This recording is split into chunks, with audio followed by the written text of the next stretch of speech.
Hello बच्चों, कैसे हैं? पीके केमिस्ट्री क्लासेज में आपका स्वागत है।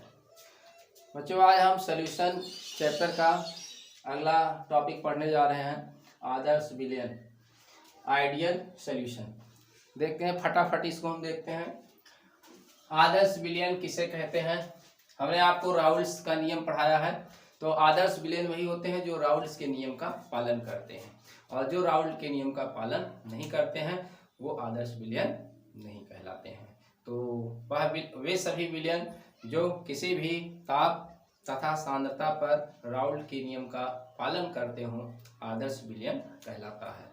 और जो आदर्श विलयन का पालन नहीं करेगा, जो विलयन आदर्श राउल्ट के नियम का पालन नहीं करेगा, वो क्या कहलाएगा? अनादर्श विलयन। तो हम इस वीडियो में आदर्श विलयन के बारे में ही केवल पढ़ेंगे। नेक्स्ट वीडियो में हम अनादर्श विलयन के बारे में पढ़ेंगे। तो देखिए यहाँ लिखा हुआ है, वे सभी विलयन जो किसी भी ताप एवं सांद्रता पर राउल्ट के नियम का पालन करते हों, आदर्श विलयन कहलाते हैं। विलयन जानते हैं आप, दो घटकों से मिलकर बना होता है, ठीक है। तो दो घटकों यानी कि बाइनरी सॉल्यूशन होता है, वो दो घटकों ए तथा बी से बने आदर्श विलयन के लिए निम्नलिखित आवश्यक शर्तें होती हैं। तो जो दो घटक आप विलयन बना रहे हैं मिलाकर, उनमें कुछ आवश्यक शर्तें होती हैं।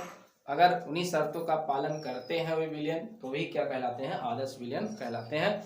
नहीं तो वो अनादर्श विलयन कहलाएंगे। तो पहला क्या है? नंबर 1 देखिए, कौन सा? राउल्ट।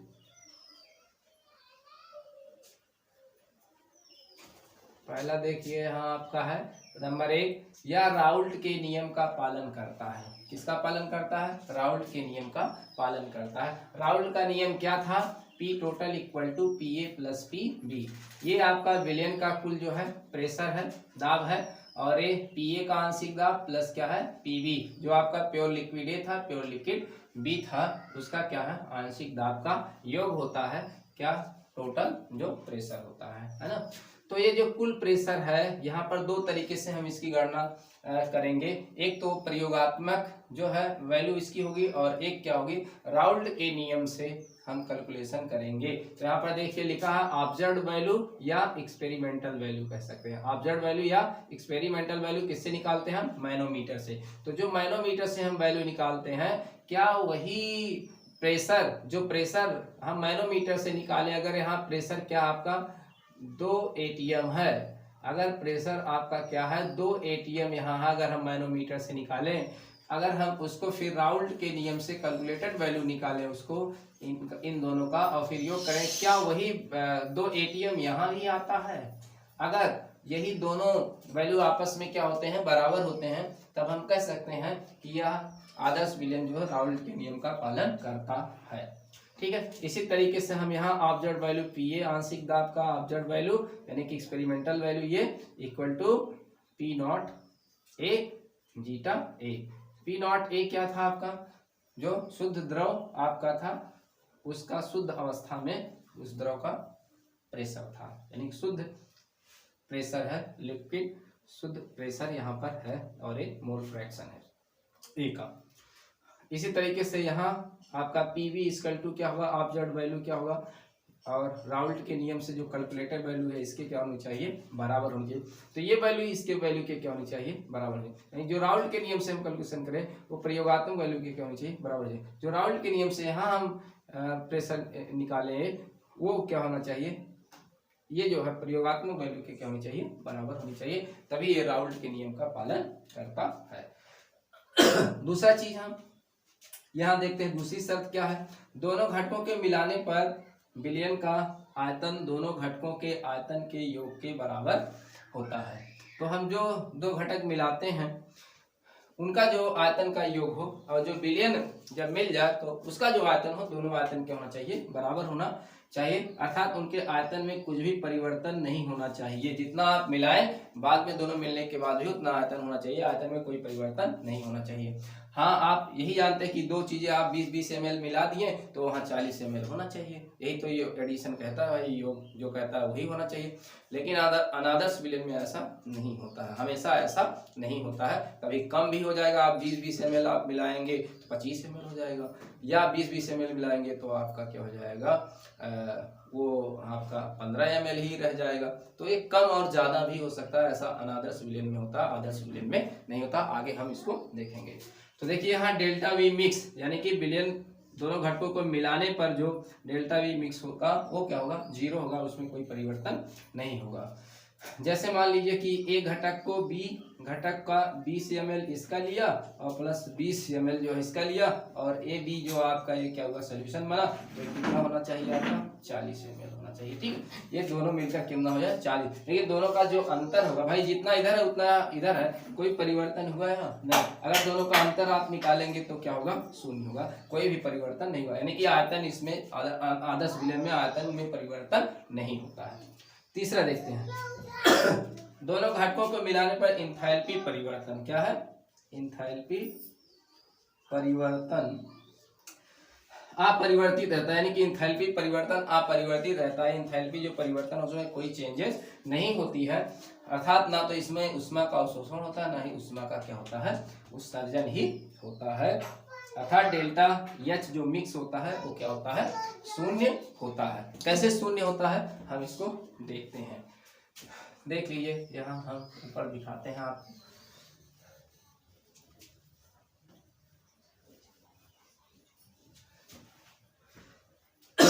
जैसे आपका जो ए आपका दर होगा, ए के बीच में बांड होगा कि नहीं, प्लस जो आपका बी आपका लिक्विड होगा उसके बी के बीच में क्या होगा, बांड होगा। यहाँ जब इस बांड को आप ब्रेक करेंगे और दोनों मिलकर क्या बनाएंगे, ए बी बनाएंगे यहाँ पर, तो इस बांड को जब आप क्या करेंगे,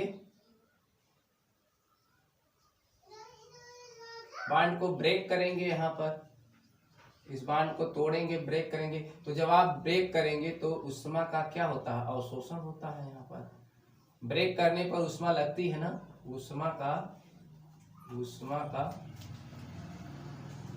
अवशोषण होता है। जब ऊष्मा का अवशोषण होता है तो डेल्टा एच का मान क्या होता है, पॉजिटिव वैल्यू इसकी होती है जब अवशोषण होता है। और जब यहाँ बांड का क्या होता है, फॉर्मेशन होता है, यहाँ बांड का क्या होता है, फॉर्मेशन, एक नया बांड बनता है यहाँ पर, यहाँ फॉर्मेशन होता है यहाँ बांड का। तो यहाँ जब फॉर्मेशन बांड का होगा तो बांड का जब फॉर्मेशन होता है तो यहाँ ऊष्मा उत्सर्जित होती है, यहाँ हीट, ऊष्मा यहाँ निकलती है, ऊष्मा यहाँ पर उत्सर्जित होती है। तो जो ऊष्मा उत्सर्जित होती है उसके लिए डेल्टा एच का मान क्या होता है, नेगेटिव होता है। तो अगर यहाँ पर क्या है, कुल बांड ब्रेक होने में अगर यहाँ पर 20 जूल लगा है तो यहाँ पर जो ऊष्मा उत्सर्जित होगी वहाँ माइनस क्या होगा, 20 जूल होगा। ठीक है, 20 जूल होगा। जब इन दोनों को देखो, ये क्या हो जाएगा, इन दोनों का जब आप योग करेंगे तो क्या हो जाएगा, ये आपका कट जाएगा, 0 हो जाएगा। यानी कि यहाँ ऊष्मा परिवर्तन, जितना ऊष्मा अवशोषित होती है ऊष्मा क्या होती है, उत्सर्जित होती है। अर्थात कह सकते हैं ना तो ऊष्मा का अवशोषण होता है, ना तो ऊष्मा का क्या होता है, उत्सर्जन होता है। तो अगर यहाँ डेल्टा एच आपका जो होगा मिक्स जो होगा मिलाने पर वो क्या होगा, अपरिवर्तित रहेगा, वो शून्य रहेगा। ठीक है, चौथा देखते हैं, जो आपका ए द्रव के बीच, जो आपका ए जो द्रव है उसके बीच जो आकर्षण बल है और जो बी है उसके बीच जो आकर्षण बल होता है वो, और जब ए बी बनते हैं उनके बीच भी आकर्षण बल क्या होता है, सेम होता है। एक फोर्स ऑफ अट्रैक्शन यानी कि यह वो क्या होता है, वो बराबर होता है। यानी कि दोनों घटकों के बीच में जो आकर्षण बल होते हैं, इन ए के बीच जो आकर्षण, जो बी के बीच आकर्षण होता है वही ए बी के बीच भी आकर्षण बल होता है। यानी कि यहाँ इसके बांड स्ट्रेंथ में कोई परिवर्तन नहीं होता कि यहाँ जो है मजबूत है तो यहाँ फिर कमजोर हो गया, या यहाँ पर जो है मजबूत है तो यहाँ कमजोर हो गया बांड, तो ऐसा नहीं हुआ। ऐसा अनादर्श विलयन में हम पढ़ेंगे। यही बांड क्या होता है, यही आपका मेन पॉइंट आपका यही है। इसी की वजह से आपका आयतन और इंथैल्पी परिवर्तन होता है, हम आगे की तरफ देखेंगे। ठीक है, जब देखिए आपका बांड क्या होगा, मजबूत होगा, वही हीट कम लगेगी, है ना, हीट जो है यहाँ जो है इसको तोड़ने में मजबूत होगा, तो मजबूत होगा अगर ए तो इसको तोड़ने में हीट जो है ज़्यादा लगेगी, अगर ये कमज़ोर होगा तो इसको तोड़ने में हीट क्या होगी, कम लगेगी। तो अंतर होगा ना यहाँ पर, ठीक। अब इनके बीच में कितनी बॉन्ड लेंथ दूरी है इसके बीच में, अब इनके बीच में बॉन्ड लेंथ दूरी कम और ज़्यादा भी हो सकती है, लेकिन अनादर्श विलयन में ऐसा यहाँ नहीं होता है। अगला देख लेते हैं, तो आकर्षण बल क्या होते हैं, सेम होते हैं इनमें। एंट्रोपी परिवर्तन देख लेते हैं। एंट्रोपी परिवर्तन क्या, जब दो आप घटकों को मिलाते हैं तो मोलों की संख्या बढ़ जाती है उसमें विलयन में। तो एंट्रोपी किस पर डिपेंड करती है, नंबर ऑफ मोल्स कणों की संख्या पर डिपेंड करती है। तो एंट्रोपी यानी कि रैंडमनेस, जब कणों की संख्या बढ़े रैंडमनेस उसकी क्या होगी, उसमें बढ़ जाएगी, यादृच्छिकता उसकी क्या बढ़ जाएगी, अनियमितता उसकी बढ़ जाएगी। तो एंट्रोपी हमेशा क्या होगी, बढ़ जाती है, ठीक है। यादृच्छिकता अनियमितता बढ़ने पर क्या होती है, एंट्रोपी क्या होती है, बढ़ती है। कणों की संख्या बढ़ने पर क्या होती है, एंट्रोपी बढ़ती है। तो यहाँ पर हमेशा क्या होगा, एंट्रोपी परिवर्तन हमेशा क्या होगा, ऑलवेज हमेशा क्या होगा, 0 से अधिक होगा। अगला देखते हैं गिब्स मुक्त ऊर्जा परिवर्तन। गिब्स मुक्त ऊर्जा परिवर्तन भी हमेशा क्या होता है, 0 से कम होता है, क्योंकि गिब्स मुक्त ऊर्जा परिवर्तन होता क्या है, स्वतः परिवर्तित प्रक्रम के लिए होता है, और डेल्टा जी का मान क्या होता है, ये निगेटिव होता है, इसका मान हमेशा निगेटिव होता है। स्वतः परिवर्तित प्रक्रम के लिए डेल्टा जी का मान हमेशा क्या होता है, निगेटिव होता है, अर्थात निगेटिव होने वाला ये 0 से हमेशा क्या होता है, कम होता है इसकी वैल्यू। तो ये दोनों हमेशा जो है हमेशा ऐसे ही रहेंगे। एंट्रोपी परिवर्तन हमेशा क्या होगा, 0 से अधिक होगा। गिब्स मुक्त ऊर्जा परिवर्तन हमेशा क्या होगा, 0 से क्या होगा, ये कम होगा, याद रहे। अब आदर्श विलयन के हम क्या देखते हैं, कुछ एग्जांपल्स यहाँ पर देखते हैं। एग्जांपल्स क्या है, जैसे आपका एग्जांपल्स में मेथिल एल्कोहल और एथिल एल्कोहल दोनों द्रव लिक्विड हैं, दोनों लिक्विड हैं, दोनों को आप मिलाएंगे तो इसमें कोई भी परिवर्तन नहीं होगा। तो ये आदर्श विलयन का एग्जांपल है। तो ये दोनों सेम पोलर नेचर के होने चाहिए। तो सेम क्या होनी चाहिए, सेम पोलर नेचर क्या होना चाहिए, सेम पोलर नेचर के होने चाहिए। और प्लस क्या होना चाहिए, size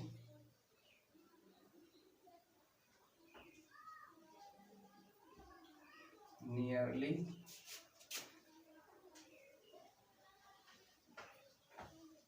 same size. 2 point same polar nature के होने चाहिए भाई। अगर ध्रुवीय है तो ध्रुवीय होना चाहिए, और अध्रुवीय है तो अध्रुवीय होना चाहिए। नियरली सेम साइज है, साइज भी बहुत ज़्यादा अंतर नहीं होना चाहिए, साइज भी आपका बहुत ज़्यादा बड़ा नहीं होना चाहिए, एकदम अंतर बहुत ज़्यादा नहीं होना चाहिए, क्योंकि साइज बढ़ने पर क्या होता है, वंडर वाल फोर्स अट्रैक्शन क्या होता है, बढ़ जाता है। नहीं, वंडर वाल फोर्स अट्रैक्शन बढ़ता है और साइज घटने पर क्या होता है, घटता है। तो भाई ये सेम पोलर एक ही ग्रुप के हैं, मेथिल एल्कोहल एथिल एल्कोहल, तो भाई ये सेम पोलर नेचर के हैं, और साइज भी बहुत ज़्यादा अंतर नहीं है, क्योंकि इसके जस्ट का एक कंपाउंड है। तो इसके अगर जस्ट का कंपाउंड अगर मेथिल एल्कोहल और प्रोपिल एल्कोहल लेते हैं तो आदर्श विलयन है, क्योंकि साइज में क्या हो जाता है, बहुत ज़्यादा अंतर है। पोलर नेचर तो सेम होता, पोलर नेचर सेम होता है, लेकिन साइज क्या होता, ज़्यादा अंतर हो जाता है। इसी तरीके से एथिल क्लोराइड और मेथिल ब्रोमाइड भी आपके क्या हैं, ये भी आपके सेम नेचर के, सेम पोलर नेचर के हैं, और जस्ट क्या है, एथिल देखिए इसमें सेम है, इसमें सेम, लेकिन क्लोराइड के बाद क्या आ गया, ब्रोमाइड, लेकिन जस्ट इसके बाद का ही एक ग्रुप है ब्रोमाइड, तो इसमें साइज में भी बहुत ज़्यादा अंतर नहीं है। इसी तरीके से एथिल ब्रोमाइड और एथिल आयोडाइड, देखिए यहाँ भी एथिल एथिल सेम है, लेकिन ब्रोमाइड के बाद आयोडाइड ही आता है, तो यहाँ भी बहुत ज़्यादा साइज में अंतर नहीं है। तो इसलिए यहाँ भी हम देखिए, यहाँ आपका डाइक्लोरो इथेन और डाइब्रोमो इथेन, ये भी क्या है, दोनों कंपाउंड लगभग क्या है, साइज में बराबर है और सेम पोलर नेचर के हैं ये, तो इसलिए जो है ये भी है। एन हेक्सेन और एन हेप्टेन, इनके भी साइज में क्या है, बहुत ज़्यादा अंतर नहीं है, जस्ट एक के बाद के हैं, और इनका जो है पोलर नेचर भी क्या है, आपका सेम है। ये नॉन पोलर नेचर के हैं, नॉन पोलर नेचर के हैं, ये पोलर नेचर के, पोलर नेचर के, पोलर नेचर के, पोलर नेचर के हैं सब। बेंजीन और टालविन देखिए, बेंजीन दोनों एरोमेटिक कंपाउंड है, तो बेंजीन के ऊपर मेथिल केवल होता है, बस एक कार्बन का हाइड्रोजन का अंतर, एक कार्बन का और 3 हाइड्रोजन का अंतर केवल है, इसमें बहुत ज़्यादा अंतर नहीं है इसके साइज में, और दोनों ही क्या है, ये नॉन पोलर के हैं, नॉन पोलर टाइप के हैं, तो इनमें भी क्या है, एक आदर्श विलयन के ये एग्जांपल्स हो गए यहाँ पर। अब फटाफट हम इनका क्या देख लेते हैं, ग्राफ देख लेते हैं। तो याद रहे आपका आदर्श विलयन क्या होता है, राउल्ट के नियम का पालन करता है। आदर्श विलयन के लिए डेल्टा वी मिक्स जो होता है, यानी दोनों को मिलाने पर जो डेल्टा वी मिक्स होता है उसमें कोई परिवर्तन नहीं होता, अर्थात डेल्टा वी मिक्स 0 होता है। एंथैल्पी परिवर्तन क्या होता है, 0 होता है, यानी कि जितना ऊष्मा उत्सर्जित होती है उतनी ऊष्मा क्या होती है, अवशोषित होती है, यानी कोई परिवर्तन नहीं होता है। फोर्स ऑफ अट्रैक्शन जो घटकों के घटक के बीच में होते हैं, वही दोनों घटक जब विलयन बनाते हैं तो उनके बीच में भी वही होते हैं। एंट्रोपी परिवर्तन 0 से हमेशा क्या होता है, अधिक होता है। जिस मुक्ता परिवर्तन क्या होता है, 0 से हमेशा क्या होता है, कम होता है। ये दोनों कोई बहुत जरूरी नहीं है, लेकिन आप जाने रहिए, केवल इन्हीं चारों पर चर्चा होगी। और सबसे ज्यादा फोर्स ऑफ अट्रैक्शन जो है मेन पॉइंट है। इसके आयतन और घटेंगे और बढ़ेंगे, और जो भी परिवर्तन इसमें होगा, ऊष्मा का जो परिवर्तन होगा वो इसी की वजह से ही होगा, आगे हम देखेंगे। ठीक है, तो ये आपका हुआ है। अब हम इस पर ग्राफ देख लेते हैं, आदर्श विलयन पर हम ग्राफ देख लेते हैं एक फटाफट।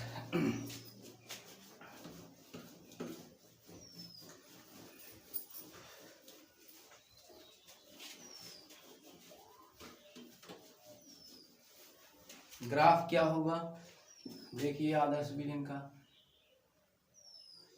ये देखिए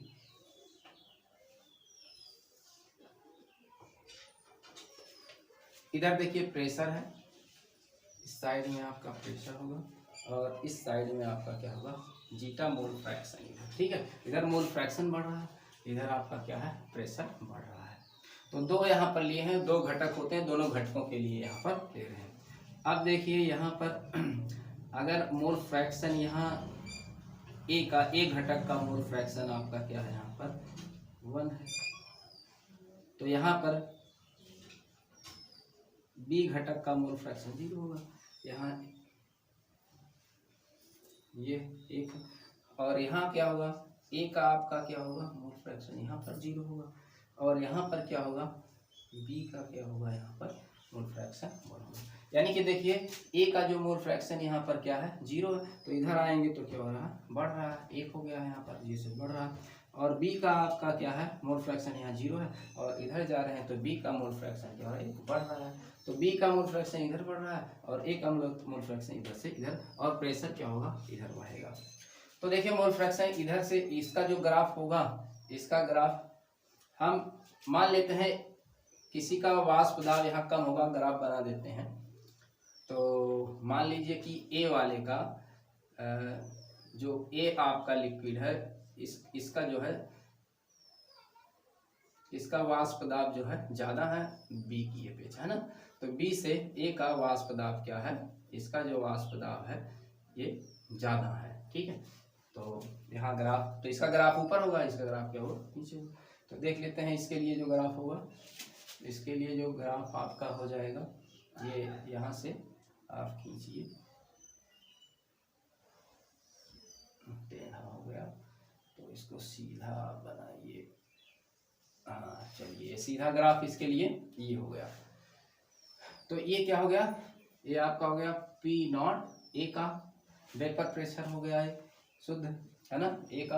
अब इसी तरीके से बी का, आप देखिए बी का यहाँ 0 है, एक तरफ बढ़ रहा है, तो इसका ग्राफ आप जो है थोड़ा और नीचे, क्योंकि यहाँ ए का वाष्प दाब मैंने मान लिया कि ज्यादा है और बी का कम है, तो इसका आप नीचे बना सकते हैं थोड़ा। ये देखिए इसका ग्राफ क्या है, ये तो क्या होगा, पी नॉट बी वाले का हो गया। ठीक, तो ये वाला आपका क्या है, पी ए इक्वल टू क्या हो गया, पी नॉट ए जीटा ए। ये किसके लिए हो गया, ये क्या हो गया, पी बी का हो गया पी बी, यानी कि P not B zeta B, A हो गया, इसके लिए ग्राफ हो गया। अब देखिए इन दोनों को आप मिला दीजिए, जो आप मिलेगा एक स्ट्रेट लाइन मिलेगा, इन दोनों को आप यहाँ मिला दीजिए। इन दोनों को जब आप मिला देंगे तो ये आपका क्या हो गया, पी टोटल, जो पी टोटल आपका होगा यहाँ P A plus P B होगा, इसके लिए ग्राफ होगा। पी ए क्या होता है, ये हो गया, पी बी क्या होता है, ये हो गया यहाँ पर, तो पी टोटल क्या हो जाएगा, ये हो जाएगा। एक स्ट्रेट लाइन जो है आदर्श विलयन के लिए मिलता है। अगर आपका धनात्मक आदर्श विलयन, ऋणात्मक आदर्श विलयन होगा, तो धनात्मक के लिए यही आपका क्या होगा, इसी से आदर्श विलयन का हमेशा स्ट्रेट लाइन मिलता है, ये ऊपर बनेगा और ऋणात्मक होगा तो यही क्या होगा आपका नीचे बनेगा। ऊपर यहाँ बनेगा धनात्मक के लिए ऊपर ऊपर सब बनेंगे और ऋणात्मक के लिए नीचे बनेंगे। तो ये आपका क्या हुआ आदर्श विलयन के लिए क्या है ग्राफ है। और यही ग्राफ ठीक राउल्ट के नियम का भी यही ग्राफ है। तो दोनों ग्राफ यहाँ सेम होंगे, आदर्श विलयन के लिए और राउल्ट के नियम के लिए सेम होंगे। तो आज ये ग्राफ बना लेंगे आप। तो ये ग्राफ ये शुद्ध अवस्था में वाष्प बी का, ये शुद्ध अवस्था में वाष्प ए का है, ठीक है। और ये आंशिक प्रेशर, ये आंशिक प्रेशर ए का है और ये टोटल प्रेशर आपका होगा। दोनों को जब मिलाएंगे तो ये टोटल होगा। तो ये इसके लिए क्या है ग्राफ है। तो आज यहीं तक, कल अगले वीडियो में यानी कि हम पढ़ेंगे अनादर्श विलयन के बारे में। धन्यवाद।